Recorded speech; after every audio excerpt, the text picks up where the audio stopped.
So work on our procedures, work on the way that we're running things, find some ways to like streamline things, and also ways to reach people and be a better guild for everybody. So if you have thoughts to that end, let us know, and then also again, please sign in if you haven't. Our speaker tonight is Maria Wesserle, who is the founding owner, powerhouse behind Four Seasons Foraging. And I know that it would be nice to not have to drive on a night tonight, and that it is unfortunate in terms of attendance that the roads are this way. But I also had a real warm feeling coming here today, thinking that this topic, which we imagined back in November to be like in the middle of winter, is actually being greeted by this beautiful snow, and this like the Four Seasons are here and present for us. So yeah, let that be kind of what the setting for this instead is. Thanks, Maria.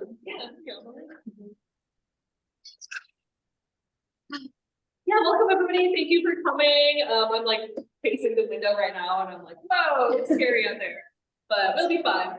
So yeah, as Emily mentioned, my name is Maria Wesserle. I'm the founder of Four Seasons Foraging, and I do workshops in the Twin Cities area throughout the year, mostly from May through October, so during the growing season. But as the name implies, I do hold workshops all year round. There are opportunities to forage even in the winter.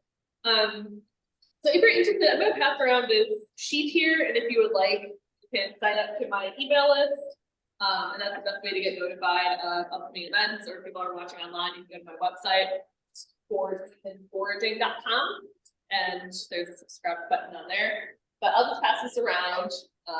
It's completely voluntary, but if you like to learn more, that's a good way to do it.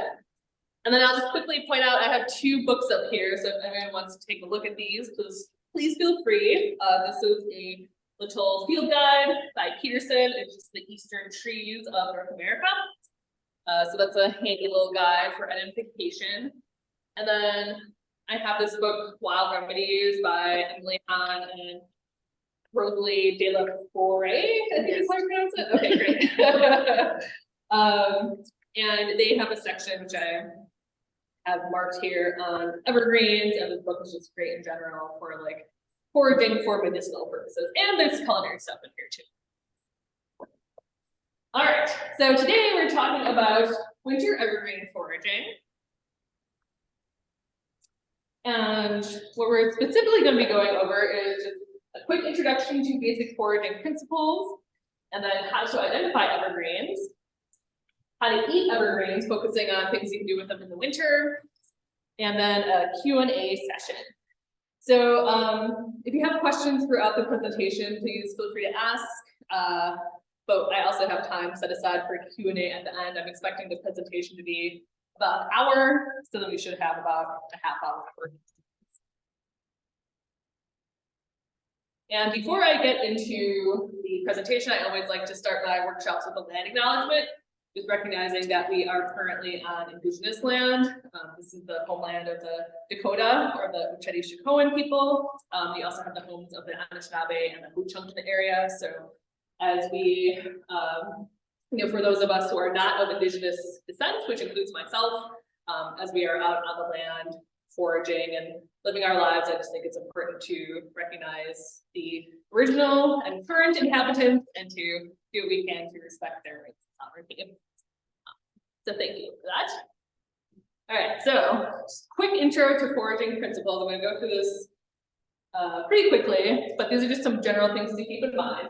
Identification, first of all, don't eat anything unless you're 100% sure you've identified it correctly. Practice identifying before eating is recommended. And then poisonous species. So know what species are poisonous and what you might mistake them for, that's edible or medicinal. I think like learning the poisonous species first or while you're learning the edible ones is preferable to learning about them afterwards, because then potentially you're learning about them when you are wondering if you've accidentally ingested one. Timing is important, which I know a lot of you here are herbalists. Some of you are probably gardeners or maybe foragers. So there's a time for every season, right? There's a time to pick roots, there's a time to pick flowers, there's a time to pick greens, and it just all like varies depending on the plant and the part of the plant and what you're using it for. Again, we're talking specifically about winter evergreen foraging, so that's the timing I'm referring to right now. And try again is just like, if you try something new that you forage and you don't like it, don't assume you won't ever like it. Sometimes you just have to pick it at a different time of year or prepare it a different way. Or like there's little like microclimates and microhabitats. So if you pick dandelion greens from one spot, they might be really bitter and harsh, but if you pick from another spot, they might be less bitter. They're always a little bitter, but the taste can really vary just depending on where it's growing.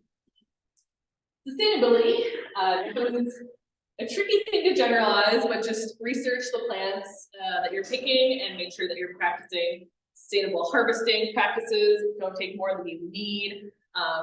You know, practice like building reciprocity with the plants and with the land around you. And then allergies and contraindications are kind of, I mean, they're not exactly the same thing, but they're like the same kind of category where like the foods that, so even foods that are considered generally safe might not be safe for you because you might have an allergy or you might have a condition or maybe taking a prescription that just kind of isn't great for your body with that particular plant. So just keep that in mind. You know, I'm going to be really mindful of mentioning any contraindications that I know of, but just keep in mind that your body might react differently than other people's. And contamination is the last thing. So I do a lot of urban foraging. I live in Minneapolis. A lot of my workshops are in the city. And contamination is something that's often on the forefront of my mind. But even if you're foraging out in rural areas or in more wilderness areas, unfortunately, our whole world is contaminated. There's no way to completely escape it. So it is something you always want to keep in mind and try to mitigate. All right, so evergreen identification. Any questions on that, by the way? For some reason, they had a nature about a year ago. They was the hoodoo in Africa, and they were eating of this tree, but their change, the climate changed, and so this tree was growing where it was really arid. Okay, yep. And so the tree changed what its makeup. Oh. So it would poison the kudu. Ooh. And the reason they took was a bunch of different forestry agents who opened up the kudu and found that kudu usually was able to digest as fine, but this tree communicated with all the other trees. This was their assumption, and I think it's right. Anyways, this tree communicated with the other trees, and the other trees started producing foliage that neutralized a digestive enzyme in the kudu. Okay. So the kudu couldn't, and they were eating themselves to death. Oh. And then the tree changed. So I was wondering, if you're foraging and you're going after these things, are the trees gonna look at you favorably, or are they gonna make something that you can't digest? Right. So I don't know if everyone can hear and everyone online, but basically, there's kudu, which is a large deer-like animal that lives in Africa, and it had been eating this tree for a long time, but then due to climate change, the tree changed its chemical composition, and then the kudu got sick and died from eating it. So the question is like, do we need to worry about that? Do the trees kind of look at you funny and go,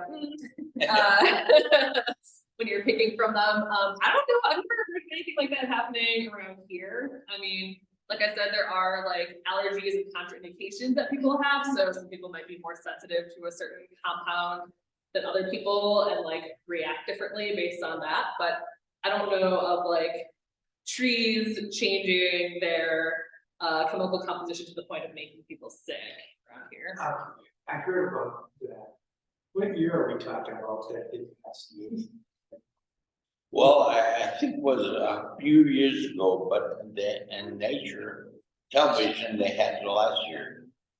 And so that was. I think that, yeah, now I'm catching on the story. I remember that. Before you think about it being trees and providing it, I think it's more of that. So the trees, they're Martin, he knows. And that, well, anyways, the trees, they provided, they communicated with each other, and the Ojibwe, which are around here, used to make most of their medicine from the trees. Because they said that trees were the lawmakers or the lawgivers of the universe. All right. I feel like we're kind of getting into the weeds here. A little bit. So I'm just gonna bring it back to the slideshow, but thank you for bringing that up. That's really interesting. And yeah, if I hear anything like that, I'll pass it on, but not that I'm aware. Yeah. So what are evergreens? Evergreens basically are plants that don't lose their leaves in the fall. So the leaves typically stay on the tree for 2 years or more, maybe a year or more, depending on the tree. Today we're talking only about needle-leaved evergreens. There's also broadleaf evergreens and deciduous needle-leaf trees in Minnesota. So when I say needle-leaf evergreens, I mean the coniferous evergreens, so things like spruce and cedar and fir. When I'm talking about broadleaf evergreens, I'm talking about things like leatherleaf and wintergreen and swamp tea, things that have, you know, a leaf that's more like an oak leaf or maple leaf, not the like really skinny needle-like leaves, but they are still evergreens. And then we have one deciduous needle-leaf tree, which is tamarack or larch. So it is coniferous, it has needles, but it loses its needles in the fall and then they come back in the spring. So what we are covering specifically is firs, junipers, spruces, pines, cedars, hemlocks, Doug firs, and yews. And I have yew in red because that's the like main toxic one that you want to be aware of and avoid. So starting with firs, there's two species of firs that grow in Minnesota. There's the balsam fir, which we have here. This is a native tree. And then white fir is planted ornamentally. And if like after the presentation you want to come up and look at stuff, I have twigs here. Here's a balsam fir twig. And here's the habitat and range. Balsam fir and subalpine fir are the primary species in the US and Canada. And balsam fir grows in the northern half of Minnesota in moist to wet forests. So to identify fir, first of all, firs have this like sharply triangular outline. So Christmas trees are usually firs. The bark often has resin-filled pockets, so that depends on the species. The seed cones are erect, so they don't dangle from the branch, they go upright from the tree. And then the leaves are flat. So you can remember F. Fir starts with F, and F is for flat. So the leaves are flat. They have blunt or notched tips, and they often have the appearance of growing in 2 rows. And for this one, the leaves persist for 7 to 10 years for this genus. So here's a Chinese species. You can see those cones growing straight up. Here we have the underside of the balsam fir, and you can see like it looks like it's 2 horizontal flat rows of needles. And then here we have the balsam. All right, junipers. So I'm going to spend a little bit more time on this one because this gets a little confusing. There's 3 native species of juniper that grow in Minnesota. There's common juniper and creeping juniper, and then there's also eastern red cedar, which is named very confusingly. It's not a cedar, it's named juniper. Juniperus virginiana is the Latin name of that. And here's the general range. Common juniper has the widest range, which is the map of that. And generally, you'll find them in open, sunny areas of dry or rocky soil. So common juniper is a shrub that grows around like 5 feet tall and can get 20 feet across. Whereas eastern red cedar is a small to mid-sized tree with a conical crown. And common juniper, the needles are very different from those of eastern red cedar. Common juniper has sharp needles. They're like all-like needles that are in whorls of 3. Whereas those of red cedar are opposite in 2s and they're scale-like. So I'll show some close-up pictures of that to better illustrate that. They both have very light cones that start light green in color and ripen to a deep blackish blue. And there's a bunch of junipers that are planted in landscapes, like you might have one in front of your house, or they're like often planted in front of businesses or in parks. But you want to avoid the shrubby junipers that don't have the all-like needles in whorls of 3, because there's some toxic European varieties, notably Savin juniper, which you should avoid. So I'm going to talk a little bit more about that. I have a little rhyme that I came up with to like help people remember this. So the ones that you want to eat that I recommend eating are common juniper and eastern red cedar. And common juniper is the shrub with a really sharp, like all-like needles. And eastern red cedar is the small tree that has more like scaly needles. And then Savin juniper is like a shrub, but the needles are scaly. Okay, so what I came up with is scaly tree makes good tea. The scaly tree being eastern red cedar. Spiky shrub does too. The spiky shrub is common juniper. Scaly shrub, leave it be.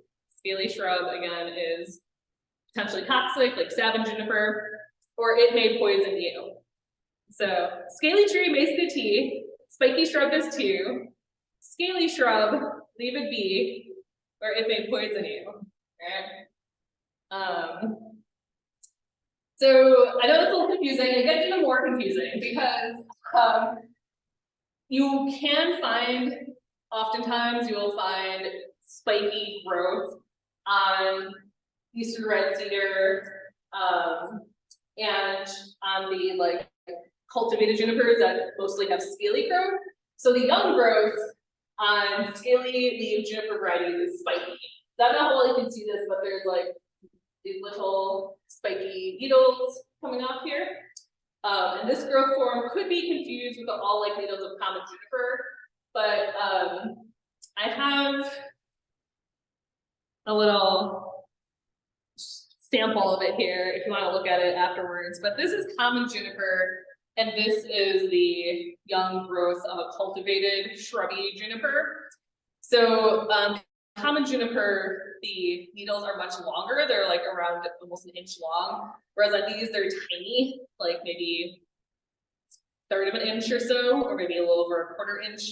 So the young growth is a lot more dainty than what you find on common juniper. What's an all? And all being like a sharp object. It's like a tool that you use to like pierce leather or to like the holes in things. Yes. Yep. Yeah, and like when you touch this is the common juniper, it's like it hurts. It's like very sharp. Yeah, I can have that. And so this is common. This is the common juniper. And then this is Eastern red cedar. So it's like a little bit pointy, but not at all like that.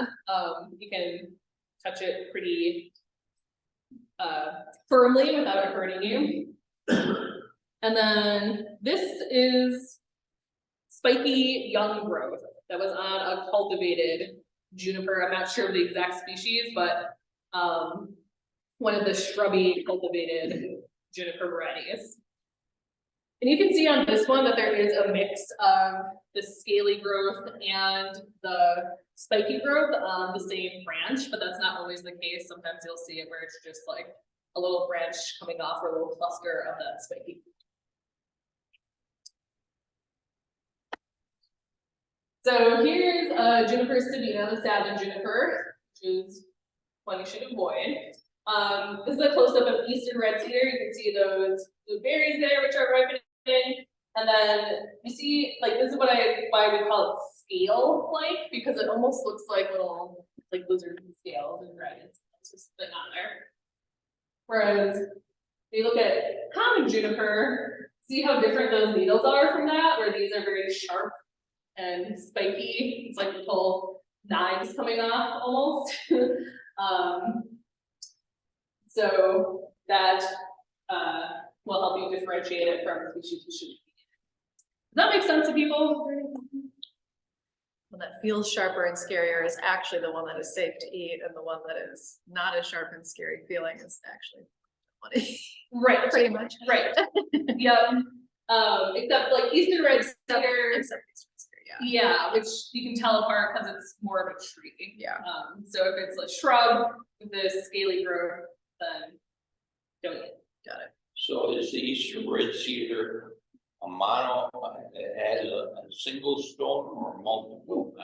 The juniper has 2 or 3 seeds, and the Eastern red cedar only has 1. Is that true or not? If I remember correctly, they both have multiple seeds because they're not actually berries; they're modified cones, and yeah, I think they each have like 3 seeds in them. I've like ground them up in a mortar and pestle before and was able to like look more closely in there, and that's what I remember. But I could try double checking the. How common is the common juniper? Because I feel like I've never seen that, but I've definitely seen the Eastern red cedar. Yeah, in our area. Yeah, in the Twin Cities, I mostly see the Eastern red cedar, but we'll find common juniper planted in some places, and I know like some spots north of the cities where it grows in the wild. And I'm sure south of the cities too. I just like haven't found it yet. But yeah, if you go into more like sandy, kind of like pine barrens kind of areas, you will probably find common juniper, or like even like beaches or like rocky areas, places like that. Any other questions? And this is one, I'll talk a little bit more about this later, but this is one where there is a contraindication where you don't want to consume it in medicinal doses during pregnancy or breastfeeding. All right, spruces is next. And Minnesota has 2 native spruces, the white spruce and black spruce, and there's also Colorado spruce and Norway spruce planted. And yeah, there's a big range for these. There's there are 13 species that grow in the US and Canada. The white spruce prefer sunny forests, while black spruce thrive in swamps and bogs. So if you've ever been up north, especially, there's like the sphagnum bogs with the black spruce that grows in there. It's really cool. And spruces have rough, flaky bark, drooping branches, and hanging seed cones, so they strap down to the tree, they're not upright. And the needles are sharp pointed. They're roughly rectangular cross section, and they're arranged in a spiral on the way, so it's like a bottle brush. And they are born on a raised peg-like base. So I will pass this around. This is blue spruce. And so S is for spruce and S is for sharp. So these are sharp pointy needles. And then S is also for square. So the needles are roughly square in cross section and they really easily roll between your fingers. And that's one way that you can tell that they're square. Because if they're flat needles, they don't roll as easily. And then also, I mean, these needles aren't perfectly like 360 degrees around, but you can see how the needles are spread out more than on fur. I'll pass fur around too, just as a comparison, which has the flat needles and they look like they're growing in two ways. Careful with that, it's sharp. And here we have our red spruce. And then here we have some closer pictures. Here's a white spruce. Here, I don't know how well you can see this, but I'm trying to show a close-up picture of those like little peg-like bases. So when the needles fall off, there's like these little, I don't know if you can see the little black dots, but that's what the needles come out of. And then here we have blue spruce, which is a common ornamental, often planted in yards and parks, and often, but not always, has this blue cast to it. Are next, and there's 3 native pine species in Minnesota: white pine, red pine, and jack pine. And there's several others that are planted for timber or for ornamental purposes. Thank you. And pines grow across most of North America. There's 37 species that are native to the US. And the preferred habitat really varies depending on the species, but typically sunny upland forest is where you will find them. And pines have this distinct growth form where there's like a terminal leader, so that's like the tip, that is where the tree is growing, and then a whorl, quote unquote, of branches each year. It's not truly a whorl, but we can pretend it is and call it that. And then the needles grow typically in bundles of 2 to 5. So remember, pines start with P, and the needles grow in packets. So P for packet, P for pine. And then eastern white pine, which we have here, has soft needles in groups of 5, slender cones, fur, bark, and a flat top at maturity. So I'll pass this around. This is eastern white pine. This is one that I work with a lot. It's considered like generally very safe. And it's the only one around here that has needles in packets of 5. And then the cones are also a little different for the pines. Like most of the pine cones that you see are more like short and squat, you know, they're more like cone shaped, like more rounded. But these are long and narrow, almost more like a spruce cone. But you'll see how the individual scales are a lot longer than that spruce cone I passed around. So that helps you tell them apart. So this is a white pine. Yep. And you can remember that white pine has packets of 5 because white has 5 letters and the needles grow in 5s. And then this is just like some random pine species. I found this picture online, but I liked it because it's a close-up of the like sheath that grows around the packets, so you can see that really well there. And then this is limber pine from the Rocky Mountain region. This is more what the pine cones usually look like shorter and squatter. And then here we have another photo of this curve. And as I was saying, like eastern white pine is considered really safe, but ponderosa pine, which I have found planted around here, it's native to out west, but it will be planted ornamentally sometimes. It has needles and packets of 3s. That's usually contraindicated during pregnancy. So, all right, any questions so far? Okay. Cedars is next. There's only one species of cedar that grows in Minnesota. It's the blue white cedar, Culia occidentalis, is the Latin name. And there's 2 species of cedar in the US.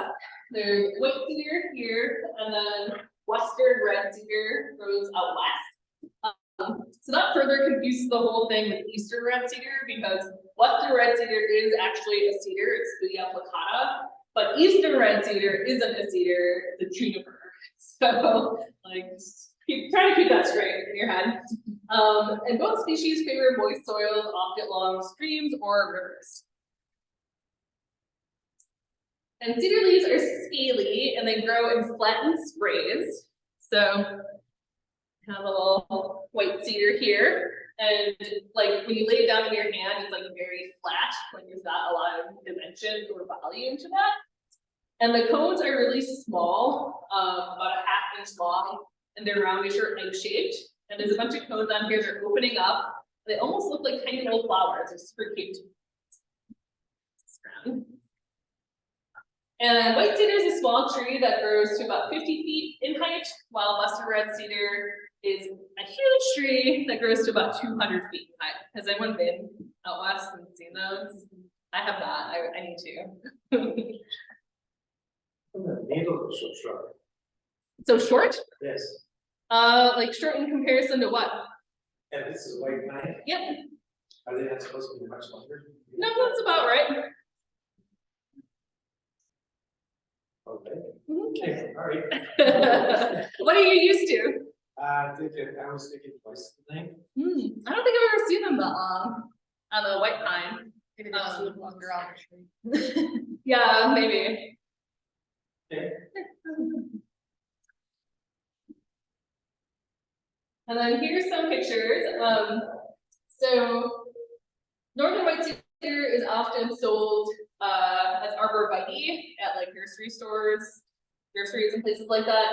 I believe there are some hybrids, some cultivars of northern white cedar, but you know it's closely related to our native species. And then here's a close-up. I'm not sure what species this is, to be honest, but it's a close-up of the needles that I saw online. You can see that like scaly growth really well, and also like how flat they look. Like it almost looks kind of two-dimensional. And then this is when I lived in northern Michigan. There's this white cedar bog, or I don't know if it's technically a bog, but like a white cedar wetland that was close to where I lived. It was this like really beautiful, magical place with all like little streams running through. I like that picture. All right, and then hemlocks. So this is the tree hemlock. People always get scared when you say hemlock. But this is not at all related to the poison hemlock or water hemlock. Those are in the carrot family. These are trees that are in the pine family, not even related. And there's one species of hemlock that grows around here. It's eastern hemlock, Pseudocanadiensis. And there is also a western hemlock that grows out west, but eastern hemlock is found, the name applies to eastern US. And there are some other species too, but those are the most widespread. And they tend to grow on slopes and ridges and moist soils. And eastern hemlock is actually endangered in Minnesota. We are, as you can see, on the far western edge of its range here. So it was never really bountiful in this area, but with colonization and logging and development, you know, a lot of those stands were destroyed, and then there's those apocalyptic fires that came through in the late 1800s and destroyed a lot of what remained. So according to the DNR, they estimate that there's only 50 of them remaining in the wild in Minnesota. 50 individual trees. And so it is listed as endangered. It's not federally endangered, it's just endangered in the state of Minnesota. Like if you go over to Wisconsin or Michigan, they're like all over the place. But over here, they are rare.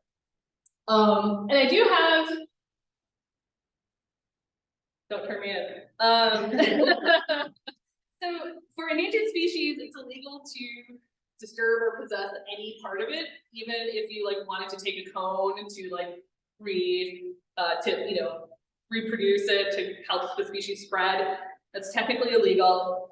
But I have noticed that there's eastern hemlocks are like planted at local parks and like in front of businesses and things, so I don't really get how that works.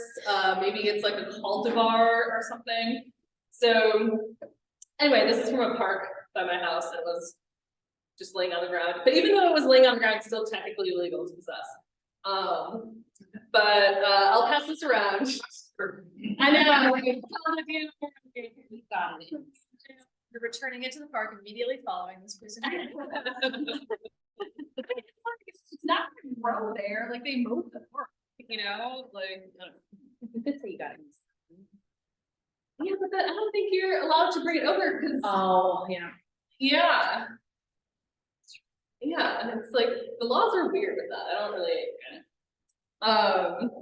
So hemlock trees are medium to tall trees, and the leaves again grow from a peg-like base, and they have a prominent midrib on the underside. So if you flip it over, it kind of looks like there's two white stripes with like a darker green stripe down the middle. And the needles are short; they're like under an inch long, and the needles are quite flat. They have blunt tips, and again have the appearance of growing in 2 rows along the twig. And then the cones are small on most species, around 1/2 to 1.5 inches. So the needles can look a little bit like firs, where they are flat and blunt on the tips, and they grow these 2 rows, but they're like smaller than fir needles, and also the cones. Because remember, the cones of fir grow upright on the tree and on the twig, whereas these are drooping and they're small.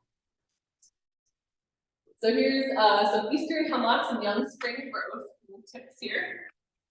Here's the underside of the eastern hemlock, and maybe you can see the kind of like 2 white bands, with the dark green band down the middle here.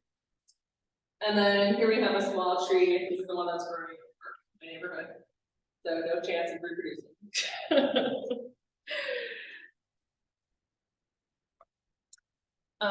Okay, any questions before I move on to Doug firs? Okay, so Doug firs are native to the western US and Canada, but you will find them planted in landscapes around here. And there's 2 species in the US. Doug fir has a larger range.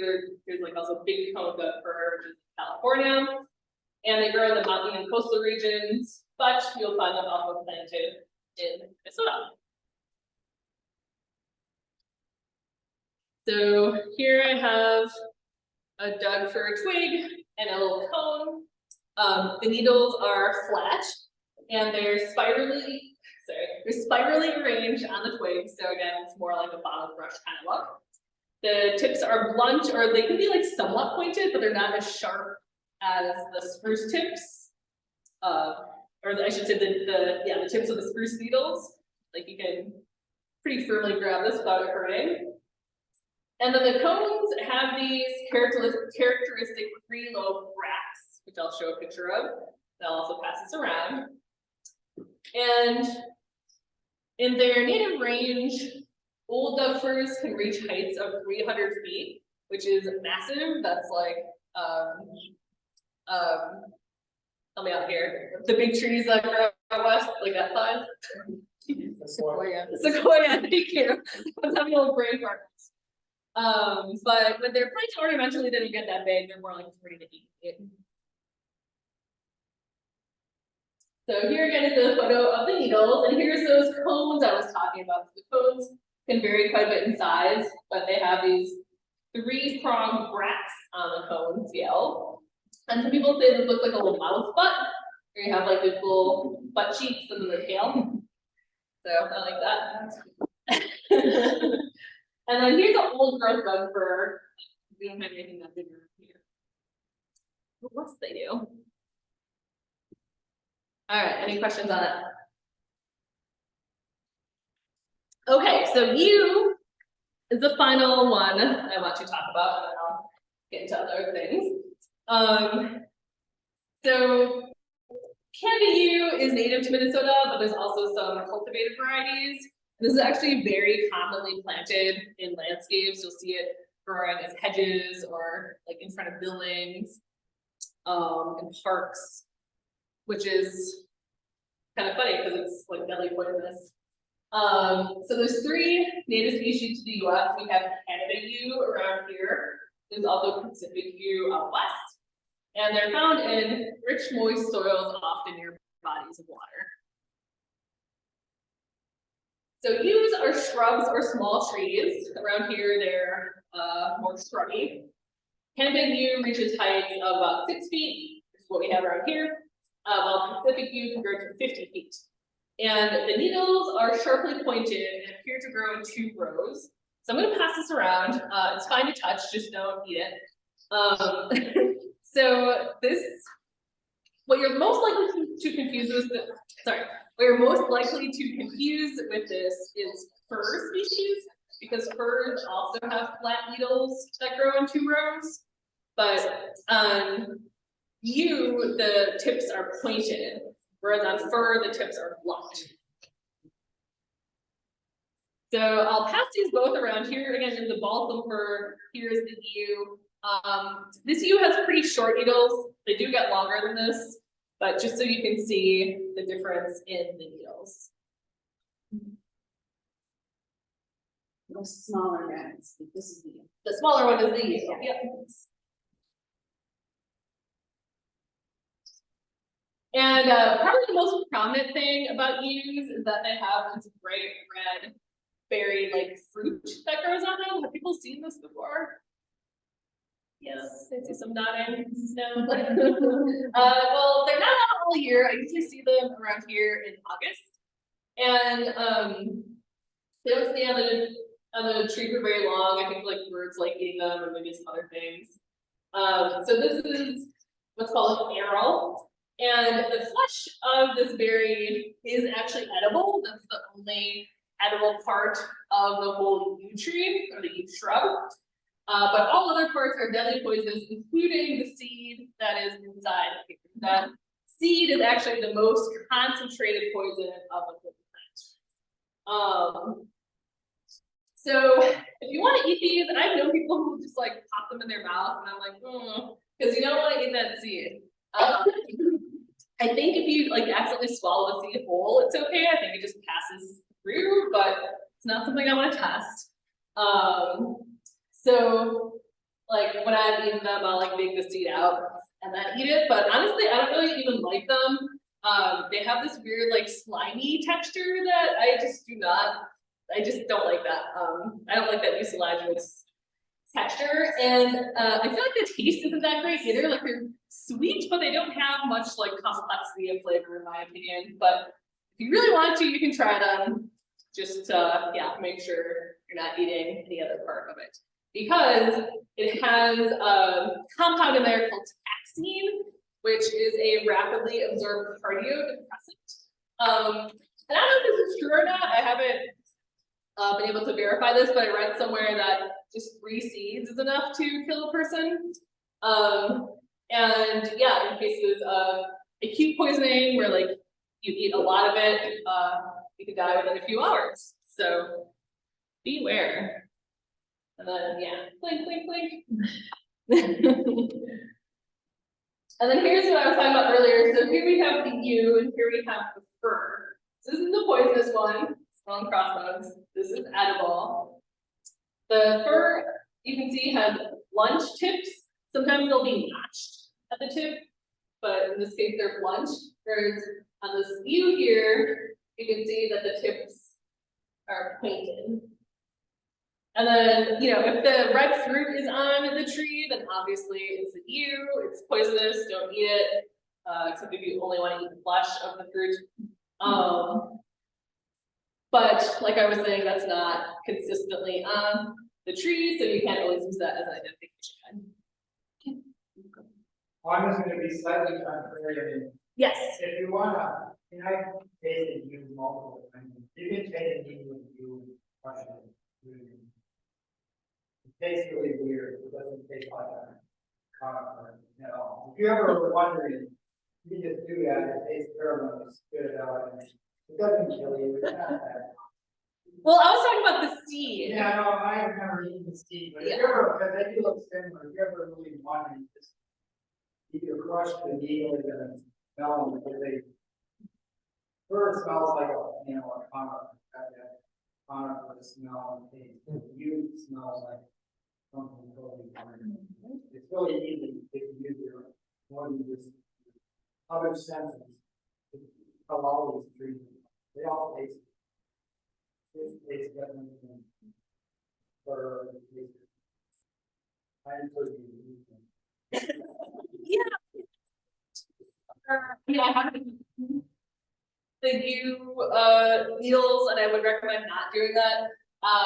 But I think the taste of the pines are all like of the different evergreens are all actually quite similar. I think you can use taste to tell them apart, but I think it takes some like time and experience to get the hang of like, because they're more similar than they are different to taste. Most of them at least. Yes. Is the presence of cones definitive information that it's? Yes. Yep. Just. Yep. So cones, yeah, yews don't produce cones, they produce the arrow, the berry-like fruit. About 10 years ago, the big talk about they're used for breast cancer. Yes. What kind of plant were they using?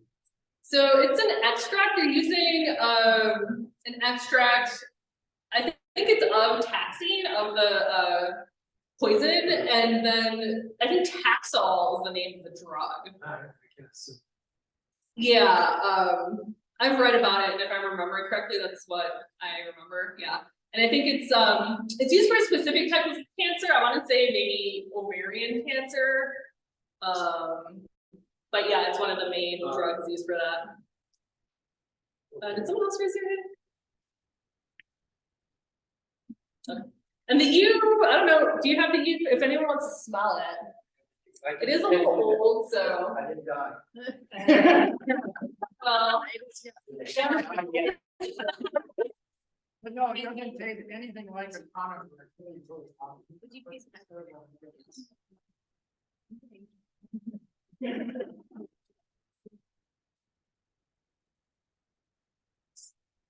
all right, and here's more pictures. This is cultivated yew. This is growing in front of the Minneapolis Institute of Art. This is a Canada yew that I found along the St. Croix. So this was quite small, like maybe like 3 feet tall. And then here is the big yew, which is the one that gets quite big, like around 50 feet. Any questions? All right. So moving on to eating evergreens. So this is focusing on winter ways to eat evergreens. There's a lot of other ways to eat evergreens. You know, the tips are edible in the spring. That's a really popular part. The pollen of a lot of the species is edible. Pine pollen is really popular. You can do things with the cones, you know, like Mugolio is a Italian liquor that's made with the cones. So there's lots of things you can do with them, but this is focusing on things you can do in the winter where there's not a ton of stuff to forage.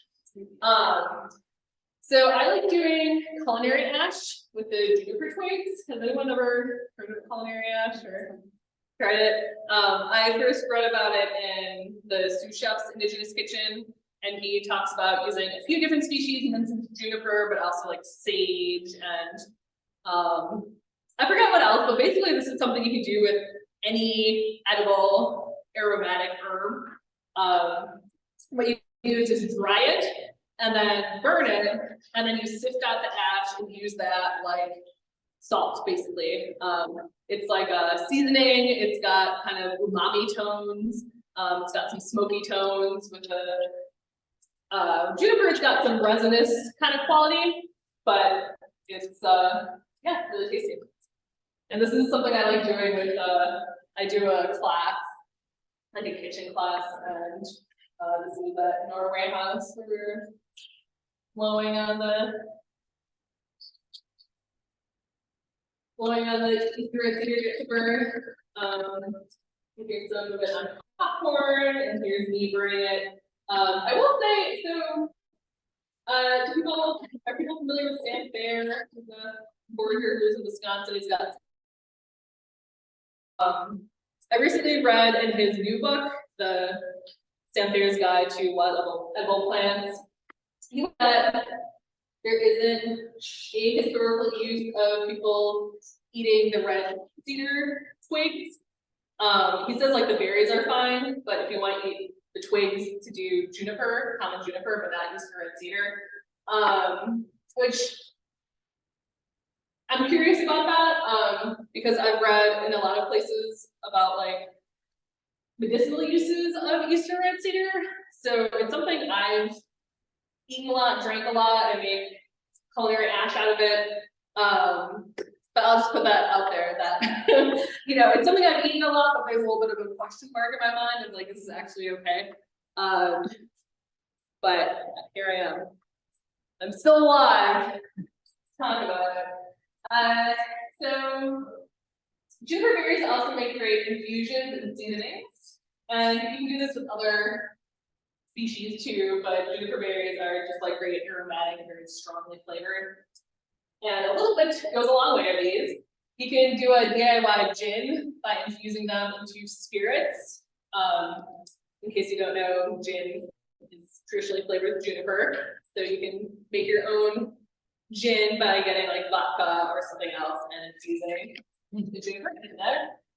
It's also really good in butter, yogurt, and other fatty items. I often do juniper butter where you just like grind up the dried berries and then mix it with salt and butter and add a little bit of salt.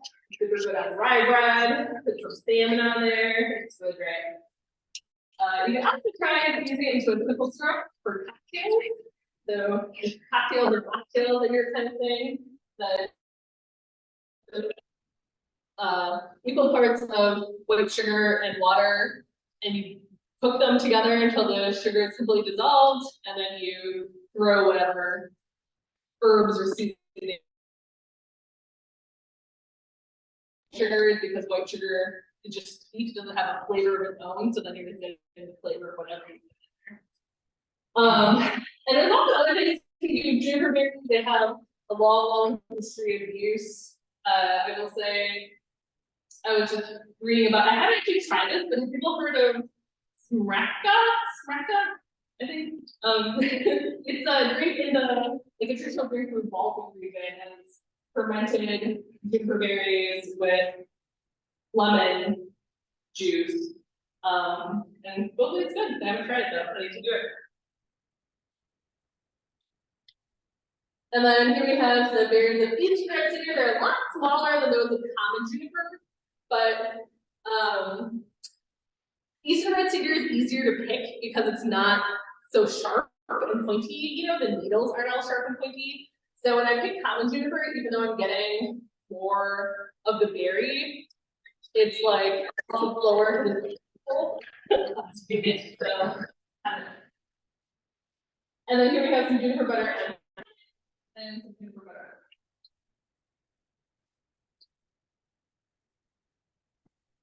All right, and then with the white pine, one of the things I like doing is infusing it into vinegar. And all the edible evergreens we discussed today make great infusions. And the nice thing about infusing them into vinegar is that it retains the flavor, the medicinal benefits, and the vitamin C. So vitamin C is like easily degraded by heat. So when you're making tea with the edible evergreens, like they'll still have vitamin C in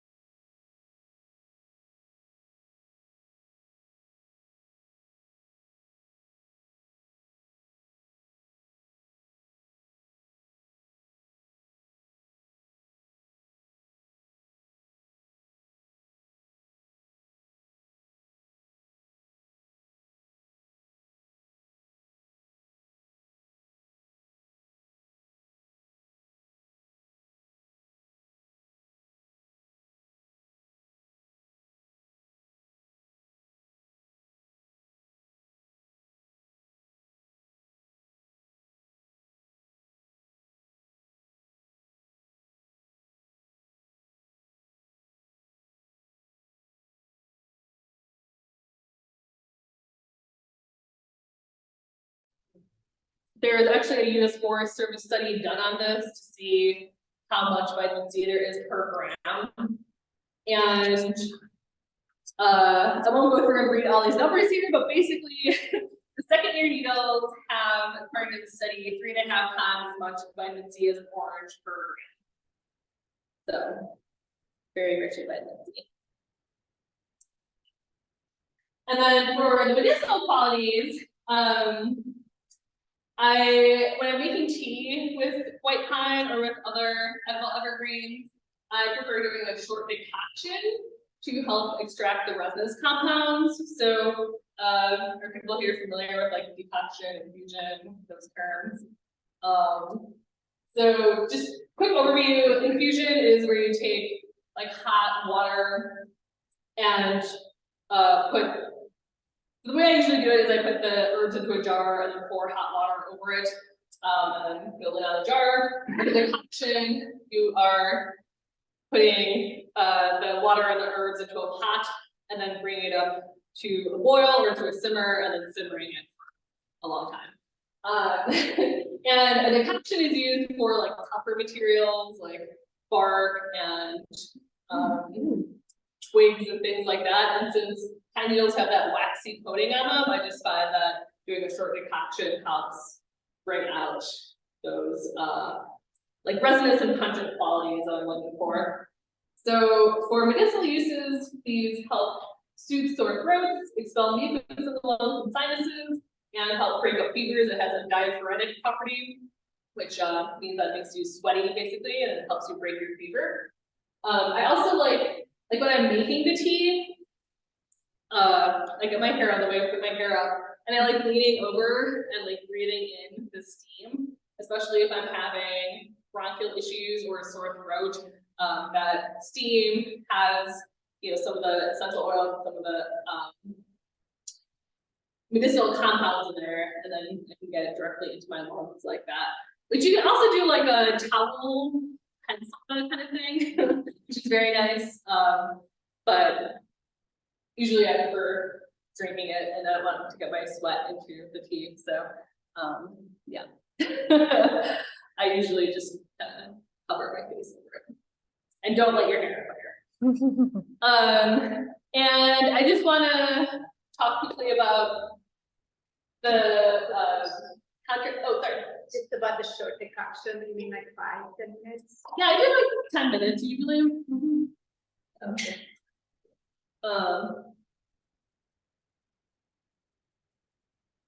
Sorry. Okay. So I just want to talk quickly about reports of some pines causing abortions. There's some veterinary studies that show that ponderosa pine and some other pine and juniper species have the effect of producing abortions in cattle.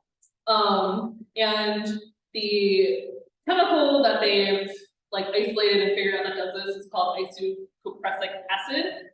So this is in ponderosa pine. It's in common juniper.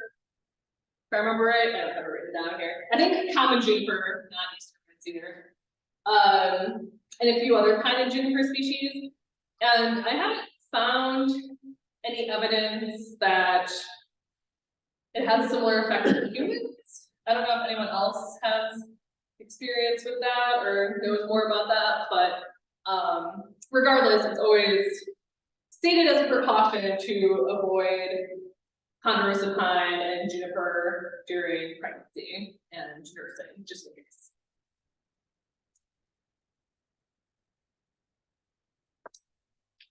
And then here we have common juniper, which I want to talk a little bit about the medicinal qualities here. So this is diuretic and antiseptic, which makes it useful in treatment of UTIs and cystitis. And there's been quite a lot of studies on this, but one of them report strong antioxidant activity.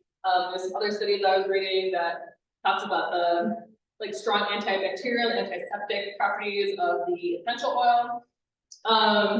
But there's also a lot of warnings that you will read about ingesting juniper. A lot of folks say not to take it for long periods of time, like no longer than 4 weeks, let's say 6 weeks. And to avoid it if you have kidney disease or if you're pregnant.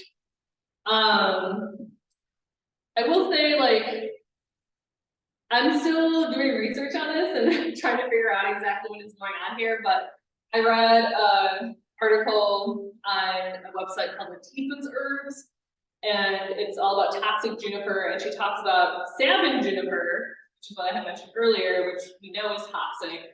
And her belief is that reports of toxicity with common juniper are actually confusing common juniper with salmon juniper. And that common juniper is really safe to take in large doses, whereas salmon juniper is toxic and should be completely avoided. So like, for example, she cites a study where they force-fed rats extract of common juniper, and they were perfectly fine, no harmful side effects. There was another study I found, which was researching the medicinal values of this, and they do this like toxicity test, which this isn't something I'm familiar with. I had just read about in the study. They take these little like they're tiny little krill or like shrimp-like creatures, and they submerge them in an extract of the item that they're trying to determine if it's toxic or not. And then over the course of 24 hours, they see like how many of them die and how quickly they die. And according to at least that test, they determined that common juniper is non-toxic for the little krill shrimps going around in there at least. But there's just trying to find my notes on there. Yeah, but there's other people who say, like, you know, don't take it for long periods, avoid it in kidney disease and pregnancy. I know there's like a German and a British government agencies that both like say that and say to avoid taking it for long periods of time. You know, there's some reports of it irritating the kidneys. So anyways, there's a lot of conflicting information, and I'm just not very clear on what's true and what's not. And, you know, with foraging, unfortunately, sometimes, and with everything, when you start getting more into it, you realize, like, oh, people are just repeating mistakes from other books and not actually doing the research of, like, finding out why people are saying this is toxic when it's actually not. So I'm trying to figure out, but no clear answers yet. But if anyone has any knowledge on it or any directions they want to point me in, I'd be really curious to hear that. So here's just a few pictures. I like making a white cedar tea. Oh, I don't think I said that the white cedar is contraindicated during pregnancy. It contains thuione, which is a chemical that's found in a lot of different herbs, but it's, for various reasons, it's controversial, and yeah, I'll just put that out there. I won't get too much into the rabbit hole of that. White cedar is something I drink a lot. It's something that's sacred to the Anishinaabe and I'm sure many other tribes. So with the like long tradition of folk medicine and Native American medicine, I'm like, I think this is fine to drink. But there are, you know, warnings about consuming it during pregnancy, during nursing. Here's a cocktail I made with white pine vinegar. Here's my face. And some white pine switchel. Switchel is, people know about switchel? People like switchel? Yeah. It's a kind of kombucha-esque drink that's made with vinegar and a sweetener like maple syrup or honey or sorghum syrup, and often ginger or maybe some other herb or spice or seasoning. And I think it's really tasty. I've been serving it at a lot of my classes and people really like it. And it's yeah, it's nice and healthy. You get the, well, it's kind of more well known as a traditional Gatorade, you could say, because it's rich in electrolytes, but You know, when you add like a lot of ginger in there, or when you use raw apple cider vinegar, especially one that's been infused with thyme or other medicinal evergreens, and you get a lot of other medicinal properties in there too. So, something I enjoy doing. All right, so we're at the question and answer session. It's about 8 o'clock, it's 8:05. Do we have any more questions? I just curious, did you bring a business? Yes, I have some business cards. Yes. When you're talking about any degree of concoction, decompression, or use for ash, is it better to use a immature? At what point in the life cycle is it best? Is it best to possibly dry it or prepare it? Yeah, so it depends on what you want to use it for. If you're wanting to make culinary ash, you definitely have to dry it, because it just won't burn well otherwise. But if you're, you know, wanting to make medicinal tea, then, you know, based on the research around like the vitamin C increasing as the needles get older, and also I know in general, like secondary compounds increase in plants as they get older. And so, you know, if you're taking something for medicinal purposes, you don't necessarily harvest it at the same time that you would if you're wanting it for like culinary or like tasty reasons.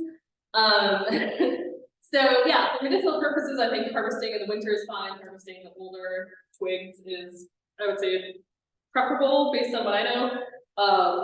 But if you're wanting to do it specifically for the taste or for culinary purposes, then waiting for the spring and getting that fresh growth, getting tips, because those are so good. They're like citrusy, they don't have that resinous or that bitter quality. When you get them young enough, they're tender enough that you can just like chop them up and use them as a seasoning, like put them, you know, on salads, sprinkle them on top of sandwiches, whatever, soups. So yeah, but I use them mostly in infusions, like infusing syrups and sugar, yeah, a lot of sweet stuff. So yeah, I mean, it's hard to describe. It's a bit unreal, like when you taste it, because it's like, it has like tropical vibes. You know, it's almost like you're eating a pineapple or something, but it's a conifere. So if you haven't had the young growth, I and it does taste different on different species. So if you try it, I do recommend like nibbling a little bit, just to make sure that you like it. But spruce tips are a popular one. For me, I tend to prefer white spruce and black spruce. I know other people have other opinions. And Doug fir, actually, I love Doug fir needles. I think they are so good. They just have this like wonderful kind of orangey quality, in my opinion. And I would just serve some tea at one of my classes, and someone said it tasted like cardamom, and I was like, no, I can see that actually. So yeah, does that answer your question? It's kind of rambling here, but Maybe a follow-up. So specifically to the evergreens, does for stability and medicinal extract, does it work better to use a hot water or an alcohol? Well, if you're wanting to like maintain it, like preserve it for a long time, I'd use like alcohol or vinegar. If you're using hot water, you know, I usually drink my teas within 48 hours. I've read in some places that you can keep them in the fridge for like up to a week, but yeah, I usually make like a smaller amount of tea, like maybe a quart or a half gallon, and then drink that within like 2 or 3 days. So if you're wanting to preserve it for long term, yeah, I would say like tincture or a similar kind of preservation method.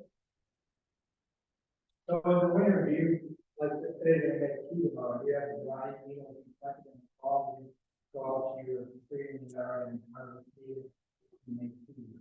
Yeah, so I don't use the fresh needles. I don't dry them, and I'm not sure that they actually dry well. Like just from observing them on the tree, it kind of seems like, and also, you know, I pick these and I use them for as many classes as I can, and then they like deteriorate. So since they're evergreen, they're out year round, I just like pick small amounts at a time throughout the year as I need them. I don't know, does anyone have experience growing evergreens or? I don't know. As your tea company, would be paying for tea here. Yeah. Oh. I wonder, do you know what kind is in there? I'm curious about that, because yeah, I would be curious. I know juniper is used in tea blends a lot, but those are the dried berries, which is like not juniper. I haven't. Okay, yeah. Interesting. Yeah, maybe there is like a good way to dry them that I just like haven't done myself. But yeah, I mean, another thing is that like the vitamin C, it degrades with heat, but it also degrades with time. So like if you pick it and let it sit or let it dry, that vitamin C is gonna go down, down, down, down, down. So that's another reason I like using them fresh. She does have one with white pine needles in it, Oh, but I feel like, yeah, I've heard other herbalists recommend pretty much just using them fresh as much as you can too, for better like flavor and potency and all those things, so. I don't know. yeah. I don't know, and maybe I don't know if she freeze, but yeah. Yeah. Something I have to look into. Yeah. Any other questions? No, is that it? Okay, cool.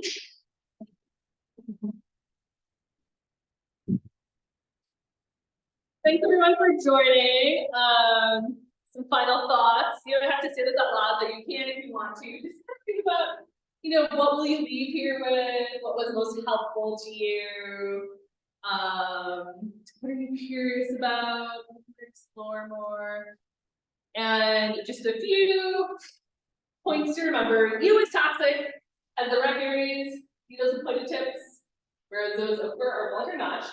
Easter white pine, very safe. Avoid the shrubby junipers that don't have fall-like needles in world of three. And foraging can be easy and accessible. Practice caution where necessary. Don't let it stop you from having fun. Thanks everyone for joining. Here's my website, foraging.com. So nice to spend the evening with y'all. Anybody needs to stop for the road? Yeah. They are actually. Wow, I got some. Well, Okay. I.